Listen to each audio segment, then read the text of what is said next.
Kita akan membahas hal ini lebih dalam bersama dengan dokter spesialis kesehatan jiwa, Dr. Kristiana Siste Kurniasanti. Selamat sore, Dr. Siste. Ini saat ini jumlah Ya, pasien selamat update-nya sore. seperti apa dan rata-rata kondisinya seperti apa, dok? Ya, jadi untuk data kami di RSCM dari bulan Januari ya sampai bulan Juni 2024 ini untuk rawat jalan sendiri memang sudah mencapai 90-an pasien ya dari Januari sampai Juni 2024. Namun untuk yang dirawat itu dari Januari sampai Juni 2024 adalah sekitar 40 pasien. Angka ini meningkat tajam dibandingkan 2023. Jadi kasusnya memang semakin banyak yang datang ke rumah sakit akibat kecanduan judi online. Itu update datanya, Mas Wilson. Baik, tapi biasanya rata-rata usia berapa, dok, yang datang dan juga dirawat di RSCM karena kecanduan judi online ini? Ya, usianya adalah usia produktif. Jadi usia yang produktif yang rata-rata menjadi tulang punggung keluarga yang memang masih bekerja. Jadi usianya adalah sekitar usia 18 sampai 35 tahun. Namun ada juga yang di luar itu misalnya usia remaja. Jadi kami juga pernah merawat pasien usia 14 tahun waktu itu akibat kecanduan trading ya. Dan juga ada juga pasien yang di atas usia 50 tahun. Tapi rata-rata kebanyakan adalah usia 18 sampai 35 sampai 40 tahun.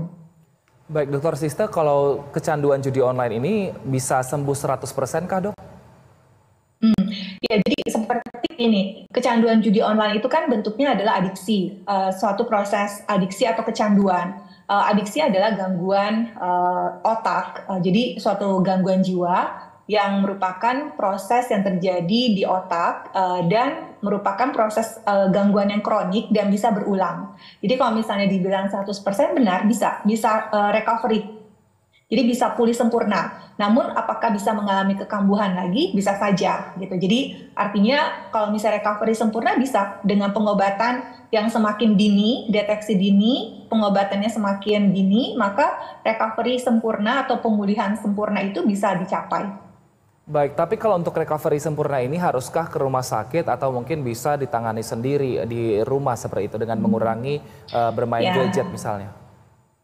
Nah, ini yang ingin saya tekankan ya, karena ini memang unik ketika saya berbicara dengan kolega-kolega di luar negeri juga tentang kecanduan judi online ini. Memang Indonesia punya kultur yang unik. Jadi biasanya keluarga seringkali mau menangani sendiri terlebih dahulu, artinya melunasi hutang-hutang. Jadi mereka keluarga ini melunasi hutang-hutang dan dianggap selesai. Jadi artinya dianggap sudah sembuh, tidak akan kambuh lagi dan terus berulang walaupun sekali kemudian berulang berharap akan sembuh lagi, dilunasi lagi kedua kali, ketiga kali. Nah, ini bukan jalan keluar, justru menjadi stimulus untuk berhutang lagi karena dianggap sudah tidak ada oleh orang yang berjudi tersebut. Jadi tidak ada beban lagi sehingga bisa kemudian menjadi jatuh berjudi kembali gitu. Bukannya akan sembuh sehingga tidak bisa diobati sendiri oleh keluarga. Dengan membayar hutang itu tidak menjadi jalan keluar.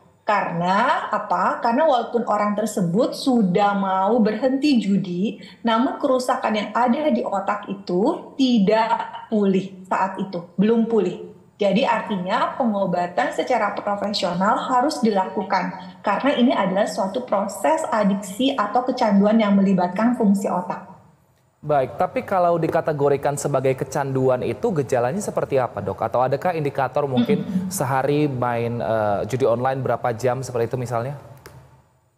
Ya, jadi ini sudah masuk klasifikasi gangguan jiwa. Klasifikasi gangguan jiwa yaitu gambling disorder atau gangguan patologik judi. Jadi kecanduan judi, baik bentuk online ataupun offline. Namun sekarang di dunia yang paling banyak adalah online, terutama juga di Indonesia yang paling banyak adalah online. Gejalanya adalah satu, terus sudah kehilangan kontrol akan perilaku judinya.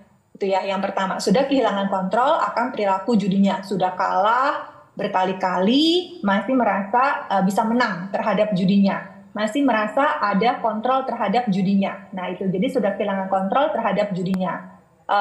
Yang kedua adalah dia tetap melanjutkan atau malah meningkatkan judinya walaupun sudah ada dampak negatif gitu.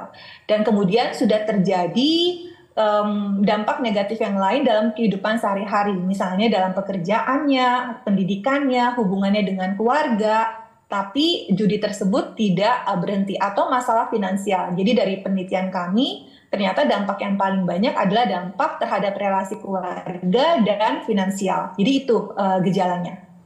Baik, tapi tips apa yang bisa dilakukan, Dok, supaya bisa lepas dari judi online dan tadi tidak naik sampai ke tingkat yang kecanduan?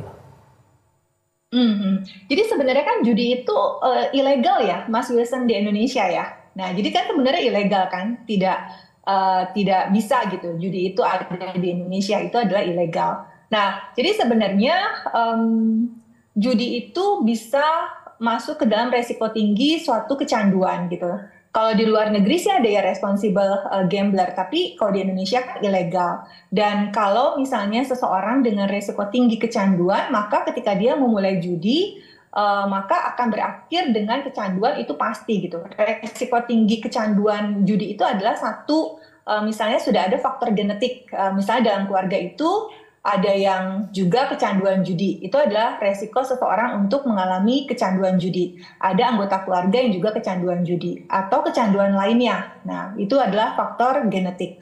Yang kedua adalah apabila karakter orang tersebut misalnya sangat impulsif, semuanya mau beres dengan cepat, semuanya mau mendapatkan secara instan, atau juga karakternya mudah emosi, misalnya mudah depresi, mudah cemas.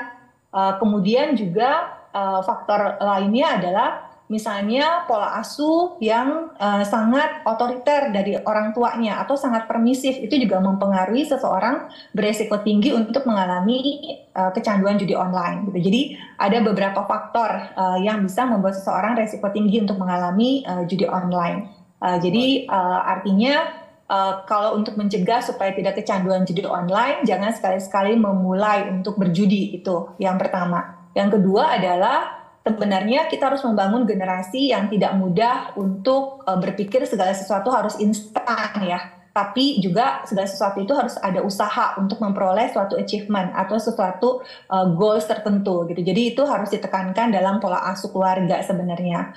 Yang ketiga adalah sebenarnya pinjaman online yang merebak saat ini menjadi salah satu pemicu juga untuk kecanduan judi online. Mau tidak mau, ketika kami menangani pasien, itu hampir 90% terkait dengan pinjaman online. Nah, ini juga yang harus menjadi fokus perhatian pemerintah juga gitu. Jadi artinya banyak ya, dan juga iklan judi online ini memicu juga orang untuk mengklik link tersebut dan memulai coba-coba untuk berjudi online. Dan iklan-iklan ini ada di sosial media juga yang mudah untuk dilihat oleh populasi di bawah usia 18 tahun. Nah, atau bahkan juga ada di online games misalnya ya. Jadi ini yang menjadi fokus juga untuk pemerintah benahi.